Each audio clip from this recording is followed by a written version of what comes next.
बहुत बढ़िया। 5वें नंबर में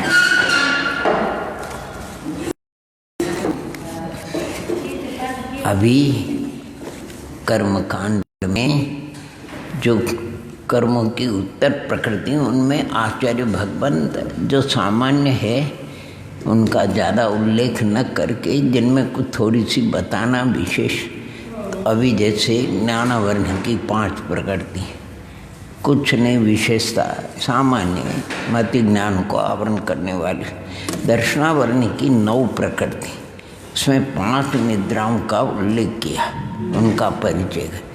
प्रत्यान कहते हैं, प्रचला प्रचला किसे कहते हैं, निद्रा निद्रा किसे, और प्रचला और निद्रा किसे कहते हैं, इनका उल्लेख किया। वेदनी में कुछ विशेषता उन्होंने नहीं बताई। मोहनी कर्म के दिशा नहीं, उसको नहीं। नाम कर्म का प्रकरण चल रहा है। नाम कर्म, जाति नाम कर्म, फिर गति जाति शरीर, शरीर नाम कर्म की विशेषता है, क्योंकि स्वयं मूल ग्रंथकार ने नाम कर्म की 93 प्रकृति भी बताई और 103 भी बताई। तुमसे पूछा गया कि भगवान 93 तो हमको मालूम है, आपने 103 10 और कौन सी बढ़ा दी? कहते हैं हमने 5 शरीर के स्थान में 10 शरीर और बढ़ाए, यानी शरीरों को हमने 15 किए। कहते भगवान हमने शरीर 15 तो कभी सुना ही नहीं, हमको तो ज्ञान नहीं। तो आचार्य भगवान 15 शरीरों का उल्लेख करें। कल 15 शरीर कैसे गाथा में औदारिक के 4, वैक्रिक के 4, वैक्रिक शरीर के 4, आरक शरीर के 4, 12 हो गए। तेजस शरीर के 2, 14 हो गए, और कारमान का 1। तो पूछा गया, आप बोली तो सही, औदारिक औदारिक औदारिक तेजस, औदारिक कारमान और औदारिक तेजस कार। इसी प्रकार वैक्रिक वैक्रिक शरीर, वैक्रिक तेजस और वैक्रिक तेजस कारमान, आरक आरक आरक तेजस, आरक कारमान, आरक तेजस कारमान, और तेजस तेजस और तेजस कारमान। 14 हो गए और 15वां कारमान कारमान। इसमें जो औदारिक औदारिक है, वैक्रिक वैक्रिक है, वो 5 शरीर के साथ में ले लेना चाहिए। अब अपने को 10 का ज्ञान करना है, तो 10 का ज्ञान देखो। औदारिक चक्रवर्ती, उसका उल्लेख आता है, बाकी नारायण है, बलभद्र है, वैसे ये भी पुण्य पुरुष है, शलाका पुरुष है, लेकिन पढ़ने को चक्रवर्ती का ही मिलता है। चक्रवर्ती एक कम 96,000 शरीर बनाता है, तो जो उसका मूल शरीर होता है, और फिर जो एक कम शरीर बनाता है वो कौन सा शरीर है? औदारिक, औदारिक कहलाता है। उसका नाम क्या है? औदारिक। उसमें वही आने रसादी वगैरह सब होता है, उससे संतान परंपरा चलती है। ऐसा नकली नहीं है, असली असली असली का मतलब कि जैसा उनका मूल शरीर होता है और उसमें कुछ भी अंतर नहीं होता है। जैसे मूल शरीर में अवयव होते हैं, धातु उपधातु होते हैं, वैसे ही उस शरीर में अवयव धातु उपधातु होते हैं, और उनके द्वारा भी वंश परंपरा चलती है। जब चाहे तब बना लेता है। प्रदेश तो असंख्याती है ना, प्रदेश तो एक आत्मा के असंख्यात है ना। आत्मा तो तीन केवली समुद्घात में 3 लोक में आत्मा के प्रति, ये तो 96 शरीर तो कछु ही नहीं है। 96 शरीर क्या कुछ भी नहीं है, लेकिन अधिक उनकी शक्ति नहीं होती है, अधिक उनकी विक्रिया नहीं होती। बाकी असंख्य शरीर होवे, सब में आत्मा प्रदेश चले जाएंगे तो कोई बाधा? तो आत्मा के प्रदेश तो लोक प्रमाण है कितने हैं? तो ये तो 96 शरीर का तो लोक का संख्यात्मा भाग है जरा सा। 96 शरीर का भी सब लोक का क्षेत्र मिला दोगे तो जरा सा। अगर 500 धनुष की अवगाना है तो 500 धनुष की आने ऐसे 96,000, एक कम 96,000 सबको जोड़ो लो ये तो भी ज़्यादा क्षेत्र नहीं बनता है। आत्म प्रदेश के लिए तो ओम नमः जितना चाहो उतना आप आत्म प्रदेश को बहुत ज़्यादा। अभी ये तो सामान्य बात है। मारणांतिक समुद्घाट लोक को 3 बात बोले, घनोदधि, घन और तनुवात। तनुवात वाले का कोई जीव वायु का एक जीव मर करके वहाँ उत्पन्न होना है ऊपर 14 राजू ऊपर, वहाँ पर भी तनुवात बोले और यहाँ पर भी तनु। और वो वायु का एक जीव बादर, वायु का एक बादर शरीर वाला, उसको मारणांतिक समुद्घात हुआ और उसके प्रदेश 14 राजू जा करके वापस आ गए। 14 राजू, एक राजू असंख्यात योजन का होता है। एक राजू देखो मारणांतिक समुद्घात में गए कि नहीं गए, तो प्रदेश तो इतने फैलते, इतने उससे कोई बाधा ही नहीं आती आने। वो तो जरा जरा सा कहते हैं जैसे वृक्ष है ने, वह पूरा भरा भरा, उसमें एक कौंपल जरा से निकली, क्या फर्क पड़ गया? कोई फर्क नहीं पड़ता।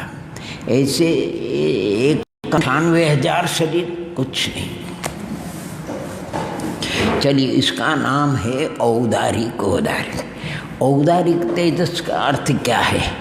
औदारिक शरीर के साथ में जो तेजस पुतला होता है उसको क्या कहते हैं? औदारिक तेजस कहते हैं। यानी ये एक तेजस वो है, तेजस परगना से बना हुआ जो सब जीवों को होता है और इसकी संज्ञा है, ये निसरणात्मक है। तो ये तेजस शरीर निकलता है तो उसका नाम क्या है? वो औदारिक की विक्रिया है। किसकी विक्रिया है? मान लो किसी मुनिराज को दंडक वन में जो मुनिराज थे उनका शरीर औदारिक था कि नहीं था? और जो राजा के प्रति उसको, अरे राजा ने इतने निर्दोष मुनियों का वध कर दिया, वो क्षमा के बंधन से टूट गए और उनको रिद्धि थी और रिद्धि से तेजस पुतला निकला, दाहिने नहीं बाएं सिंदूर का आकार का 9 योजन 12 योजन में अग्नि लगा दी उसने। तो वो औदारिक तेजस कहलाता है। कौन सा? औदारिक। उसका नाम औदारिक तेजस है। औदारिक कार्मण, अरे समुद्घात करेंगे कि नहीं? मारणांतिक समुद्घात करते हैं उस समय आत्मा के प्रदेश जाते नहीं जाते हैं उनके साथ में तेजस और कार्मान शरीर रहता है तो वो अनिष्णात्मक तेजस छोड़ दो, लेकिन कार्मान शरीर साथ में रहता है, इसलिए कहते हैं औदारिक कार्मान। उसका नाम क्या है? औदारिक कार्मण कहलाता। अब जो मुनिराज के तेजस शरीर निकला, तो वो तेजस शरीर निकला, उसके साथ में कार्मान शरीर निकला कि नहीं निकला? उसको कहते हैं औदारिक तेजस कार्मण। उसका नाम क्या है? औदारिक तेजस कार्मण। ये 4 भंग औदारिक के, विक्री के देव है, विक्रिया करते हैं, नंदीश्वर आदि समोक्षण में जाते हैं, मूल शरीर उनका और विक्रिया से जाते, उसका नाम वैक्रिक कहलाता है। क्या कहलाता है?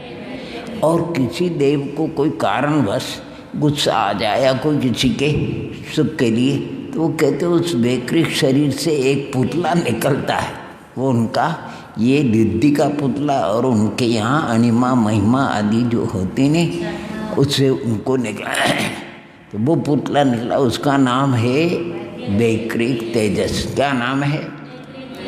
हाँ, अच्छा, वो भी मारणांतिक करते हैं। सर्वार्थ सिद्धि के देवे उनको मारणांतिक समुद्घात होता है। यहाँ पुण्य पुरुष उत्पन्न हो, साथ वो प्रदेश आएंगे कि नहीं, उसके साथ कार्मान शरीर भी आता है, तो उसका नाम है वैक्रिक कार्मण। और जो तेजस निकला नहीं किसी देव को, तो तेजस शरीर के साथ में भी कार्मान शरीर निकला है। इसलिए उसका नाम है औदारिक तेजस कर्म। हाँ, वैकृत तेजस कर्म उसका नाम, क्योंकि वैकृत का प्रकरण चल रहा, वैकृत तेजस कर्म बराबर बराबर।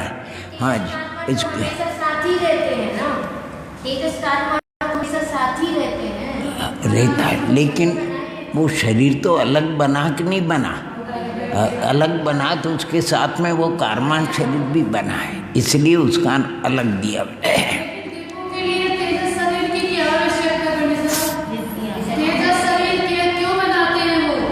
देव लोग हैं, वो वैकृत तेजस कैसे बनता है? अभी हमको चार और कर दे, मेरे को सुनने नहीं आता है, आप बोलते हो लेकिन हमारे खराब है, इसलिए हमको सुनने में नहीं आता है। आवाज़ बोलने इतना समझ में आता है, लेकिन भाषा वर्णना समझ में नहीं आता। मेरे को ये पूरा करने दो, मैं भूल जाऊंगा फिर, तो इसके बाद में आप पूछना। और फिर मैंने आपको आधार दे दिया है मराठी कर्मकांड में उसका, और उसमें भी मराठी कर्मकांड में आज मैंने बिल्कुल आराम से देखा। एक पंडित मनोहर लाल जी पाडम निवासी कोई हुए, उन्होंने घोमटसार की वचनिका लिखी, लेख किया है। तो ब्रह्मचारी शीतल प्रसाद जी और एक मराठी विद्वान शिवधारा शिवकर के थे, उन्होंने उसको उसमें दिया, उन्होंने भी लिखा है, हमने वहाँ से उद्धृत किया, हमने वहाँ से उद्धृत किया, तो बहुत बढ़िया बात हो गई। अब आपको दो आधार मिल जाए, एक पंडित मनोहर लाल जी पाडम निवासी की वचनिका अगर मिल जाए जीवकांड की, तो उसमें देख लो, नहीं आए समझे और देख। अच्छा चलिए, ये पूछ रहे थे वैकृत तेजस क्या पड़ती देवों को, वैकृत शरीर में से पहले एक बार मैं इसको समझा दूं, फिर इसके बाद में फिर इसके बाद में थोड़ा पढ़ लेना ओम नमः। अभी देखो नहीं, देखो भैया जितनी हमारी शक्ति है, अब कान काम के नहीं तो मैं क्या करूं, नहीं आया समझे। तो इसलिए अभी 4 का हो गया, आहरक का आरक का बता दें। आहरक मुनिराज होते हैं, वो आहरक शरीर के माध्यम से केवली के पास जाते हैं, या और कारण से जो भी कारण हो आरक, उसका नाम आहार का आरक है। मार्ग में जाते हुए कहीं करुणा कोई दृश्य आ गया किसी मुनिराज, तो उस आरक शरीर में से एक तेजस शुभ निकला, उनके अशुभ नहीं निकलता है, उसका नाम आहारक तेजस है। उसका नाम क्या है? आहारक तेजस का उन्होंने। अच्छा, और मारणांतिक समुद्घात उनको भी होता, मरण नहीं होगा, मारणांतिक समुद्घात होता है, मरण तो शरीर में आने के बाद होता है। तो मारणांतिक समुद्घात के कारमान शरीर निकला कि नहीं, उसका कहते हैं आहारक कर्मा। और जो तेजस पुतला उनका निकला शुभ, जो शांति करने, उसके साथ में भी कारमान शरीर निकला, उसका नाम है आहारक तेजस कर्मा। इस प्रकार औदारिक के 4, वैकृत शरीर के 4, आहारक शरीर के 4। अब तेजस शरीर के बताते हैं। तेजस शरीर के लिए 4, 2 कैसे होते? तेज जो तेजस पुतला निकला नहीं, उससे एक पुतला और निकला, तेजस शरीर निकला, करुणा से निकला या और किससे निकला, और तो वो कहलाता तेजस। कौन सा? हाँ, और उनके मारणांतिक समुद्घात होता है, तो उनके साथ में वो कारमान निकलता, उसको कहते हैं कारमान। तो तेजस और कारमान, उसके साथ में भी कारमान देता। अगर कारमान शरीर नहीं रहेगा तो वो तेजस शरीर के पुतले के प्रदेश मुक्त हो जाएंगे। उसका नाम है तेजस और तेजस कारमान। ये 2 भंग है इसके, और कारमान। ठीक है नहीं। मान लो किसी मुनिराज के यानी आहारक शरीर के विषय में आता है, आहारक शरीर और भी है, आहारक शरीर से एक आहारक पुतला, और वहाँ अगर दर्शन नहीं है तो उस एक आहारक और निकलता है, और जो निकला उस आहारक से एक तेजस पुतला निकला, यानी उसके साथ में कारमान निकला, तो कारमान बोलते उसको। उसके कारण है और उसके साथ में भी कारण। ऐसे 15 शरीरों का वर्णन आपका उल्लेख है, उसको आप नोट कर लेना, आपको बता देंगे। ये उन्होंने आने मिला होगा, उनको टीका में मिला होगा, तो उन्होंने इस जाति से उल्लेख किया। आ गई बात समझ? जो अनादि संबंध है, अनादि संबंध जो तेजस है, उसकी चर्चा मत करना। रिद्धि निमित्तक तेजस को लेना। अनादि संबंध तेजस अनिष्णात्मक है, सब जीवों को होता है, वो किसी को नहीं होता। और कार्मान शरीर भी सब जीवों को होता है, लेकिन औदारिक की अब विक्रिया, औदारिक की विक्रिया जैसे चक्रवर्ती के लिखा, अग्नि काय और वायु काय के भी विक्रिया बताई। और भोग भूमिया जीव है, उनकी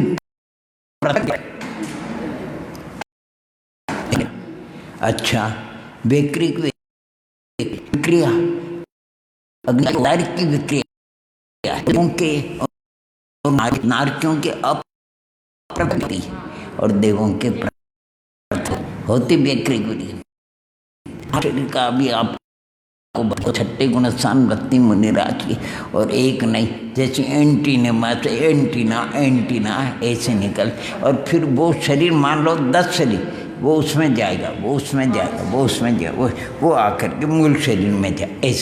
ऐसा नहीं को अंत का ही नहीं। और उसका काल भी इतना अंतर्मूर्त काल एक सब में हो जाता है। ऐसा उन्होंने यानी 15 शरीरों का उल्लेख किया। बहुत कम मिलता है, बहुत कम पढ़ने को मिलता है। मैंने आप उल्लेख किया कि नहीं, आचार्य भगवंत कोई कर्मकांड पढ़ा रहे होंगे हमें, निरंजन सागर जी, तो मूल गाथा में अभी आया नाम कर्म की 93 प्रकृति और 103, तो 10 कौन सी बढ़ाई, तो 10 शरीर बढ़ाए। तो ये औदारिक वैक्रिक आरक तेजस कारमान, ये तो मूल हो गए। अब औदारिक तेजस, औदारिक तेजस कारमान 3, वैक्रिक तेजस, वैक्रिक कारमान, वैक्रिक तेजस कारमान 6 हो गए।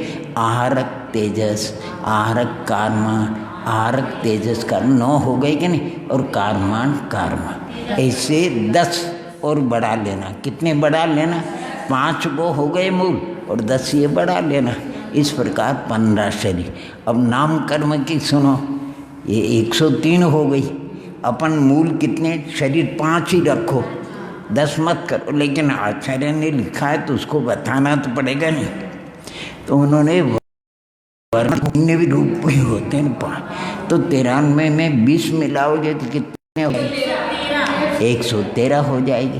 तो नाम कर्म की 93 भी है, 113 भी है। और अगर 103 में 20 मिलाओगे तो 123 हो जाएगी। तो नाम कर्म की 93 भी है, 103 भी है, 113 भी है और 123 भी है। ऐसे भेद कर लेना उसका, ये वर्णन करते ऐसा। अब मान लो किसी का है दे दो तो पढ़ करके सुना देंगे हम, यानी आप जो बहुत समझ में नहीं आता, आप बढ़िया कागज लाओ और आपकी जो भावना है लिख करके दे दो, तो हम उसको पढ़ करके बता देंगे, आपकी भावना पूरी कर देंगे। बाकी वो इतना तो सुनने में आता है, लेकिन बाकी सुनने में नहीं आता है। अब शरीर है, कान है, क्या करो, और बीमारी से और खराब हो गए। ये उपकरण है, उपकरण का क्या करो, ओम नमः। हम कहते हैं जो काम दे रहे हैं बहुत कछु, हम तो इतनी मान कर चलते हैं। इस विषम काल में ऐसे भव्य आत्मा दुख, ओ कितने शरीर खराब, कितना अपन भाव नहीं भा सकते हैं, कितनी व्याधि से लोग तड़प रहे हैं, ऐसी व्याधि से तड़प रहे हैं, ऐसी व्याधि से तड़प, पूछो ही मत। ओम नमः। जिसके ऊपर बीतती है वही जानता है। यानी जैसे कहते हैं ना व्यवहार में, इसके पैर न फटे विवाह वो क्या जाने पीर पराई, वो दूसरों की पीड़ा को नहीं जान सकता जिसके ऊपर बीतती है। अभी कह रहे थे बहन जी, अब जो मैडम है देखो उसका जीवन अच्छा निकल गया और रिटायर्ड भी हो, और अब रिटायर्ड के दिन धर्म ध्यान अधिक करने के दिन आए और शरीर व्याधिग्रस्त हो गया। अब वो शरीर से तकलीफ से तड़पती है। एक दिन तो मेरे से बोला, मैं क्या करूं? मैंने कहा भाई मैं तो ये भावना, तुम ये भावना तो छोटी, लेकिन मैं तो भावना दे तुम्हारी आत्मा सिद्ध हो जा, तुम्हारी आत्मा सिद्ध हो जा। आज पत्र में पढ़ा, भारत में अभी तक इस रोग से सरकारी आंकड़ा तो बहुत कम रहता है, वो तो 10वां भाग रहता है। कितना? अगर सरकार 100 मरेगा तो 5 बताएंगे। कितनी बताएंगे? 5, ज़्यादा नहीं बताएंगे। 100 मरेगा तो 5। अभी तक 10 लाख लोग, 10 और 20 लाख के बीच में, और तो और जाने दो, ये गंगादी नदी है। अब संस्कार करने के लिए, दफनाने के लिए जगह नहीं, संस्कार के लिए स्थान नहीं, लकड़ियाँ नहीं, तो लोग क्या करेंगे? मुर्दे को यहाँ जा कर के, माने अजन लोग होते नहीं, मुर्दे को दस्तूर करके या बालू में छिपा देंगे या नदी में। तो नदियों के किनारे ढेरों लाश, जो गंगा नदी है नहीं, उसके किनारे किनारे देखो तो ढेरों लाश, जैसे अपने भोपाल में कांड हो गया था नहीं, ट्रकों में भर भर करके फेंक दिया, वैसे कुछ नहीं। और अभी दुनिया में 1.25 करोड़ लोग चले गए। ये तो भारत की बात है, अमेरिका वगैरह सब मिलाकर ये 1.25 करोड़ लोग इस रोग से समाप्त हो गए। और एक रोग और कोई निकला है, हाँ, वो नाम ही आजकल के नाम अलग अलग होते हैं, अपने को पता ही नहीं रहता है। नहीं आप समझे? तो हम तो केवल इतना देखते हैं, ये कुछ होते। कल बहन जी भी कह रहे थे, पूर्वजों ने अपने लिए धर्मायतन बना गए, यानी लंबा चौड़ा स्थान। इसमें अपन सुनो तो आजकल इतना लंबा चौड़ा किसको स्थान समझ में आ जाए तो सरकार को पता लगे तो यह अस्पताल खोल देंगे, या इसमें कम से कम 20 आपके बेड लगा देंगे, यानी क्या बोलते? हाँ, 20 आदमी सो सके ऐसे खटिया लगा देंगे, 10 इधर और 10 इधर, और उसका डिस्टेंस भी हो जाएगा। सब जगह दे लोग। तो देखो लिख करके दे देना, तो मैं आपको फिर सुना दूंगा क्या आपकी भाव। मैंने समझ में आया है 15 शरीर का बिल्कुल अच्छी तरह आपको समझा दिया। अब आगे चलिए।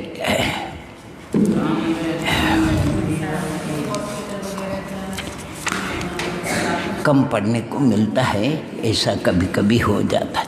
चलिए 15 शरीर के बाद ये अच्छा वो उसका बता दिया आपका दर्शन मोनी, यानी उपशम सम्यक रूपी यंत्र के द्वारा उसके 3 टुकड़े होते हैं, और फिर उसमें गुण संक्रमण और विद्या संक्रमण के द्वारा, अंतर्मुख के द्वारा वो दोनों प्रकृति यानी अपना कार्य करने के योग्य बन जाती।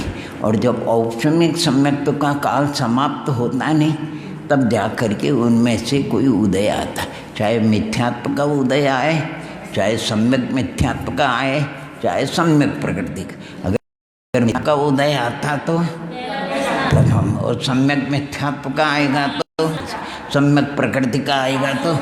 और अगर मान लो औपचारिक सम्यक्त्व के काल में अधिक से अधिक 6 आमली कम से कम एक समय, और वो देवी की निद्रा खुल गई तो साधन हो। ये 4 अवस्थाएं औपचारिक सम्यक्त्व के बाद 4 अवस्थाएं होती। कितनी? हाँ, 4 पर्याय औपचारिक सम्यक्त्व के बाद नियम से 4 पर्याय में कोई पर्याय होगी। अब कौन सी पर्याय होगी अपने ज्ञान का विषय, या तो जैसा निमित्त मिलेगा एक उदाहरण देते आपको। यानी जैसे कटोरी है, उसमें जल रखा है और 5 प्रकार के रंग है, 2 प्रकार की गंध है, 5 प्रकार का स्पर्श है और रस भी माने स्पर्श भी ठंडा है। वो कटोरी का जल उत्तर काल में कौन से रंग रूप, कौन से रस और कौन से गंध रूप परमन होगा बताओ? अरे जो उसमें मिलाओगे, कटोरी का जल है उसमें देता है, अगर आप खट्टा मिलाओगे तो, मीठा मिलाओगे तो। अभी हम जल लेते हैं, अभी ये वैशाख में चालू किया 10 लक्षण के बाद, वो जल भाता ही नहीं तो उसमें थोड़ा बुरा मिला लेते, क्या करते, और फिर 1 गिलास पानी पी लेते, तो उसमें बुरा, तो बुरा मिला है तो मीठा हो गया कि नहीं? और कोई कहते थोड़ा नमक और मिला दो, तो नमक और मिला, मीठा जो भी हो, माने उत्तर काल में जैसा भी योग मिलेगा वैसा। इसी प्रकार औपसमिक सम्मत्व के बाद अगर अनंतानुबंधी जग जाएगी तो सासाधन, अगर मिथ्यात्व उदय में आएगा अतत्व श्रद्धा, अगर सम्यक मिथ्यात्व आएगा तो मिश्र, और सम्यक प्रकृति आएगी तो क्षाव समीक जल मल अगाढ़ दोष वाला सस्ता सुंदर और टिका। यद्यपि देखो औपसमिक सम्यक के बाद लाभ हुआ कि नुकसान?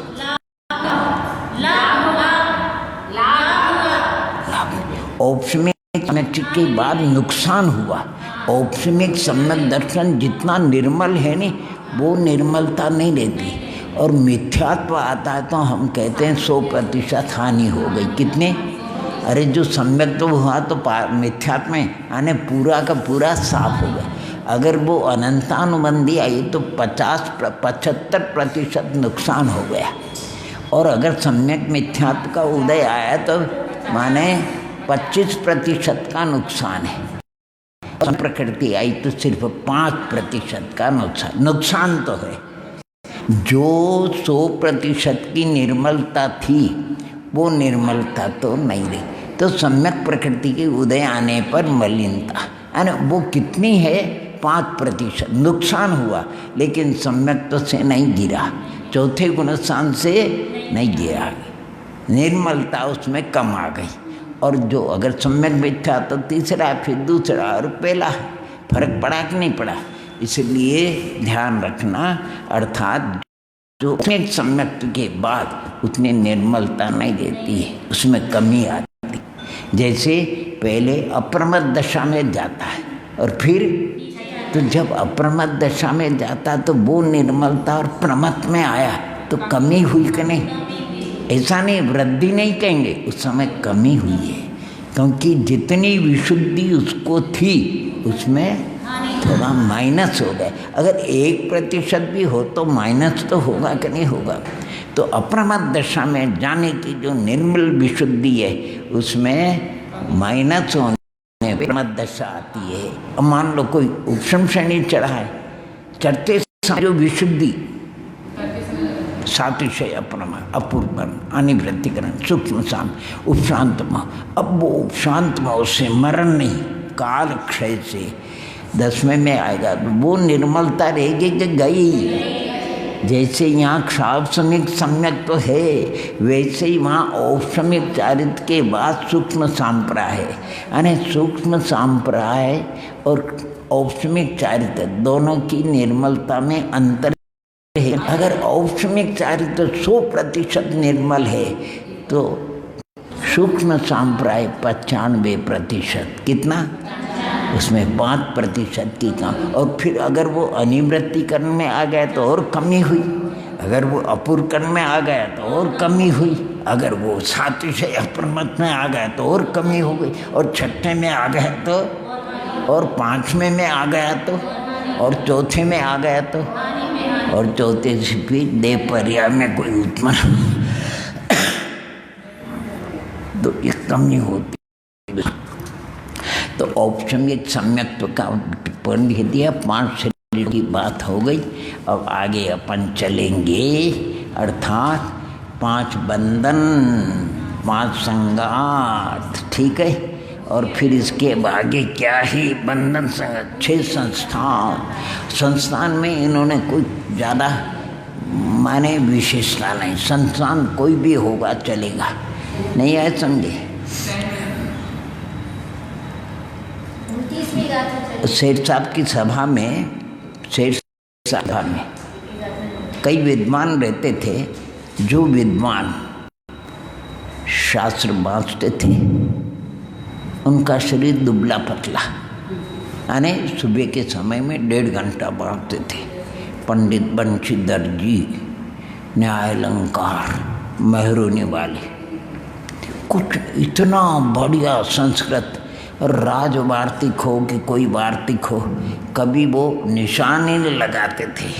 और सेठ साहब का उस समय, जिस समय हम सत्संगति में आए थे, सेठ साहब अस्वस्थ थे, उनका पिलंग लगा रहता था, ऐसा तगत पंडित साहब बनते थे, ऐसे ब्रह्म, ऐसे विद्वान सब लोग बैठते थे, पीछे अपन भी बैठ जाते थे, उच्च कोटि के विद्वान। और वो पंडित जी 1.5 घंटे बाद, और वहाँ देखो नशिया से पैदल पैदल आते थे, जमड़ी बाग से, और पैदल पैदल जाते थे, पैदल आए अपना बाँच करके फिर चल, 1.5 घंटा, सुबह 1.5 घंटा चलता था, 8 से 9:30 तक ऐसे। और दोपहर में दूसरे विद्वान, एक लाल बहादुर जी घर के वो पढ़ते थे, शाम को भी दूसरे विद्वान पढ़ते थे, और उस सभा में और भी बहुत से विद्वान रहते थे। तो उनका शरीर दुबला पतला, नहीं आए समझे, और किसी का शरीर मोटा ताजा।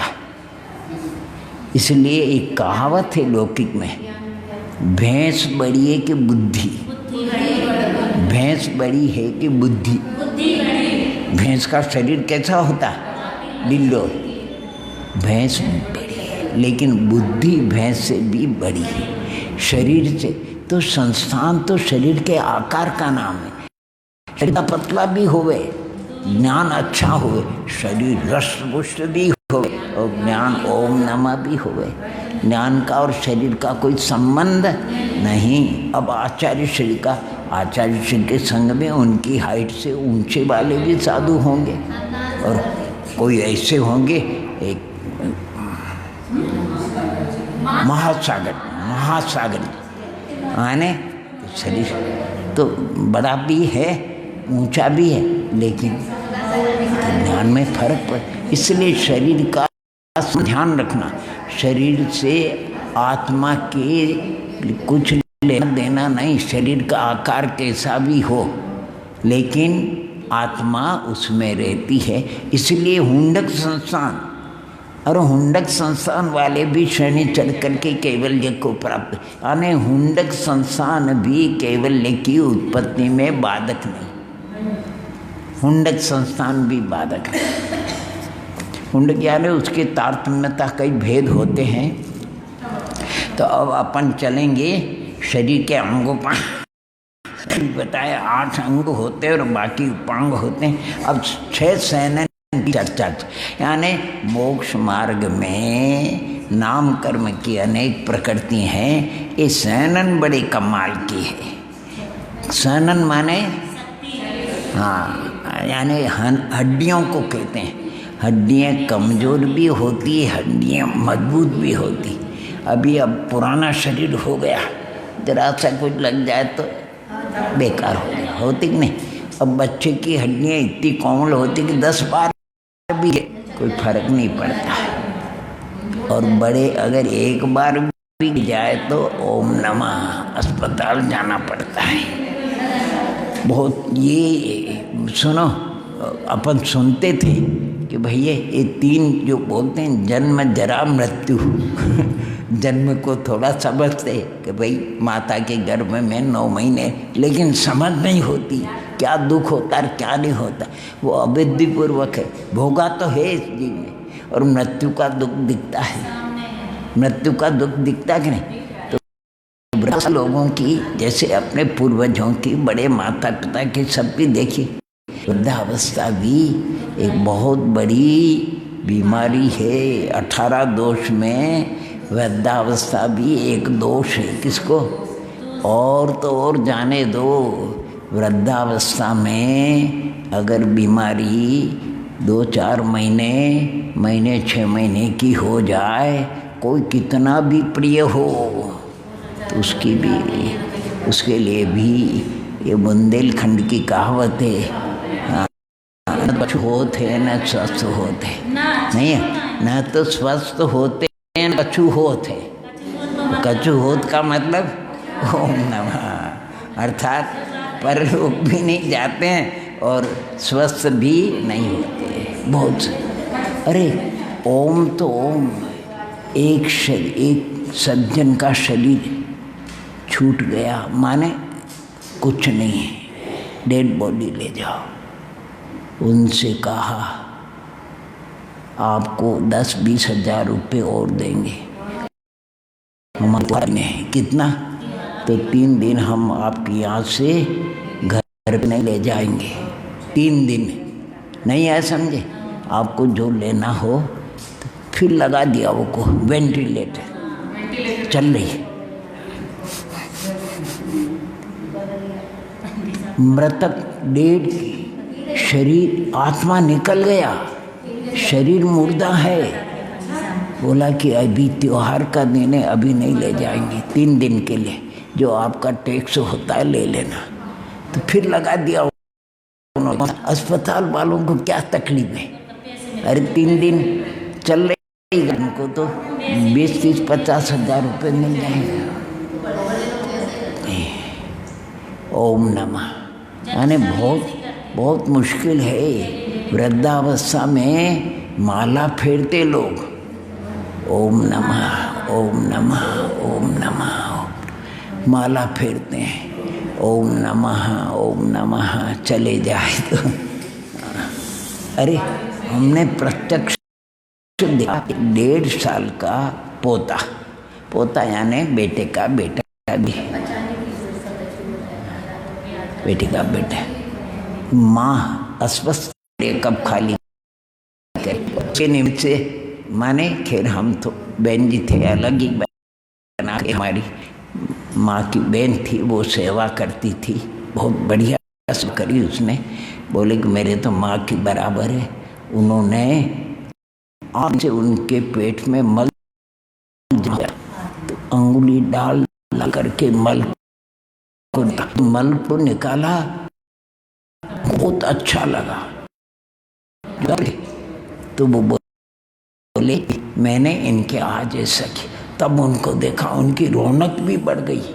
उनका जो क्या कहना चाहिए, कौन सा आपने इलाज कर दिया है कि इनके पेट में यानी और गांठें पड़ गई, उससे इनको बड़ी घबराहट। तो वो मल सब मैंने क्या कहते वो एनिमा उन्होंने हाथ से निकाले। कितनी सेवा करी। मैंने कहा ओहो जगह। एक लावानंद जी करके थे आश्रम के, बड़े उम्र के, घासी नाम जी, उनका भी ऐसा। उस समय वैयावृत्ति में ग्लानि नहीं, अगर खकार आए तो हाथ में ले लिया, डाल दिया। बहुत ऐसी वैया, उसको कहते हैं वैयावृत्ति खाली। इसका नाम ये तो औपचारिक है, वैयावृत्ति तो उसको कहते हैं अंग से पूरी की जाती, उसको वैयावृत्ति। तो मैंने देखा कि इसका अभी पुण्योदय है, वो सबको प्रिय लगता है।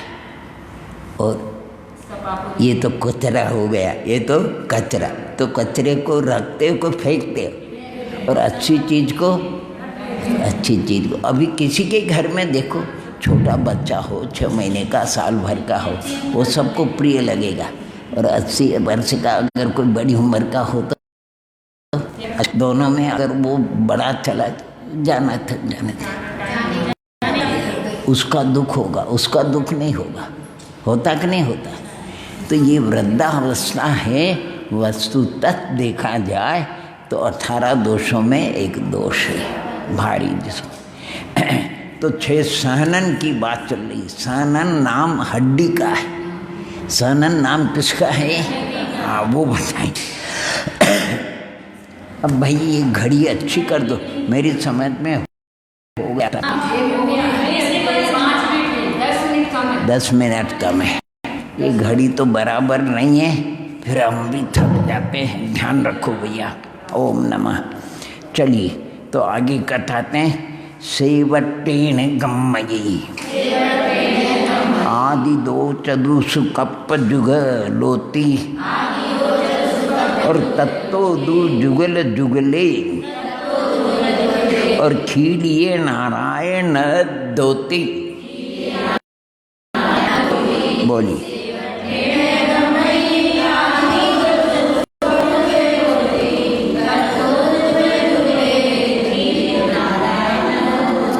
देखो, सेवेट अंत का सनन असम त्रिपाठी का है। सेवेटन अगर उसके साथ में कोई स्वर्ग में जाता है तो कहाँ तक जाता है? आदि दो चतुर्थ, आदि के 4 युगल यानी 8वें स्वर्ग तक उत्पन्न हो सकता है। कौन? असम त्रिपाठी वाला। और कप जुगलोती के आगे आपे एक एक सनन 5वें नंबर का में तक, 6ठे नंबर का तो 4थे नंबर का तो 16वें तक, फिर आगे ग्रेवेक और पहले नंबर का है तो फिर अनुदेश। उसके लिए तत्व दो जुगल जुगले माने 2 युगल बढ़ा दे। 4 हो गया तो फिर 6 करना, 6 के तो 8 करने। इस प्रकार खीलिए नारायणा दोती। इस प्रकार कीलक सहन नाराज हो गए 16वें तक। आगे चलिए। आने श्री सनन वाले जीव स्वर्ग गति में जो उत्पन्न हो तो पहले सौधर्म ऐसा स्वर्ग से चौथे लांतव युगल तक अर्थात लांतव का 4 युगलों में उत्पन्न होते हैं। आगे उनके और चौथे युगल की बात 2 युगलों में क्रमशः कीलित सन वाले 12वें तक, अर्धनारा सनन वाले जीव अर्थात 16वें तक, अर्थात 5वें तथा 6ठे स्वर्ग युगल में, 7वें और 8वें स्वर्ग युगल में अर्धनाराज वाले जा सकते हैं। आगे नवगेविजानोदिश नूतन वाशीसो जानती ते नियमा और तीदु गे संगडने और नारायण मादिगे कमसु। बोलिए।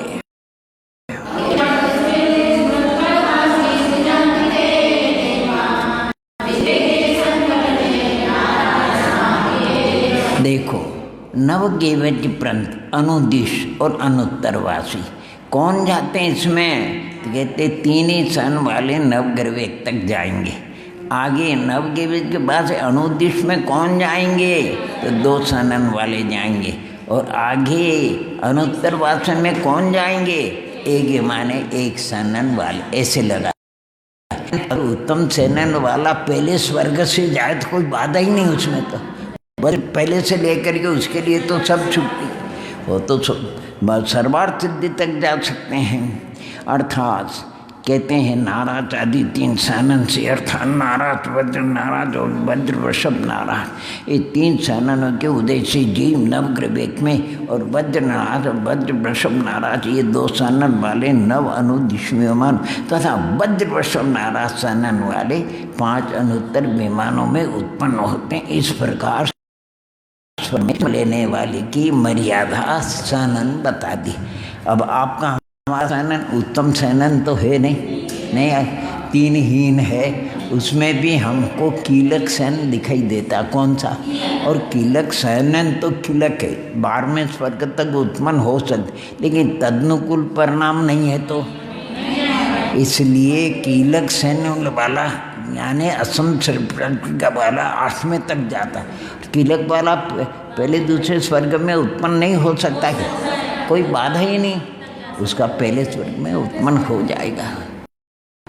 यानी उत्तम सैनन वाला यहाँ उत्पन्न होते तो कोई बाधा नहीं, लेकिन जो हीन वाला वहाँ से ऊपर उसकी मर्यादा नहीं। जैसे वज्र वृषभ नाराज वाला अभी आएगा, पहले नर्क में जा सकता कि नहीं?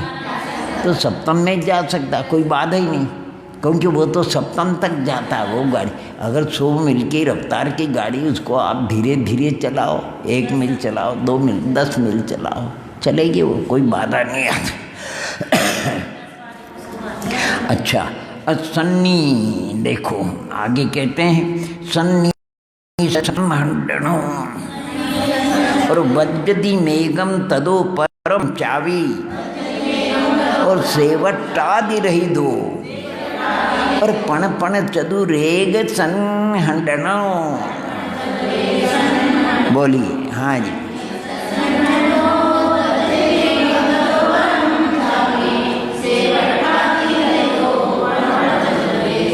देखो क्या बताते सन्नी, अरे 6 सन्नन वाले सन्नी जीव मन सहित जीव यदि नरक में जन्म लेवे तो कहाँ तक? मेघा नाम नरक पर्यंत वो बराबर है, वहाँ पर भी उतनी आयु और यहाँ पर भी इतनी आयु। और श्रीपाटिका सन्नन रहित अगर 5 सन्नन वाले हैं अर्थात अरिषा नाम 5वें नरक तक जा सकते हैं। कहाँ तक? और 4 सन्नन वाले अर्थात अर्धनाराज पर्यंत वाले 5वीं के बाद जो मघवी नाम 6ठी प्रति, लेकिन 7वीं प्रतिमे में तो आदि का वज्रवृषभ नाराज सन्नन वाला ही 7वीं प्रतिमे सेवट्टा आदि रही दो पण चदु एक यानी 4 सन्नन और फिर 7 में एक ही जाएगा अर्थात वज्रवृषभ नाराज सन्नन वाला। वाह क्या बात है। जैसे स्वर्ग के बताए असम त्रिपाठिका वाला 3रे तक, कीलक वाला तक और अर्धनाराज वाला 6ठे तक और 7 में केवल वज्रवृषभ नाराज वाला ही 7 में जाएगा। इसके अतिरिक्त ये पुण्य पाप की बात बताई। अब कौन से सन्नन होते हैं और मोक्ष मार्ग में कौन कहाँ तक जा सकता है उसका भी उल्लेख आगे की गाथाओं में है, अपन पढ़ेंगे। ओम नमः ओम नमः ओम नमः ओम नमः।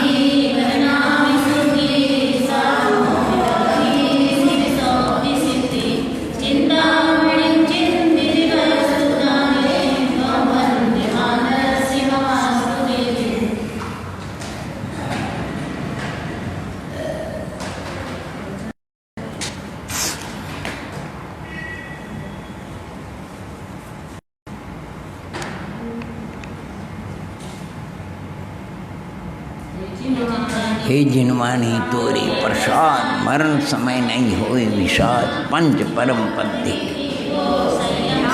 आप एक स्लिप कागज रखा करो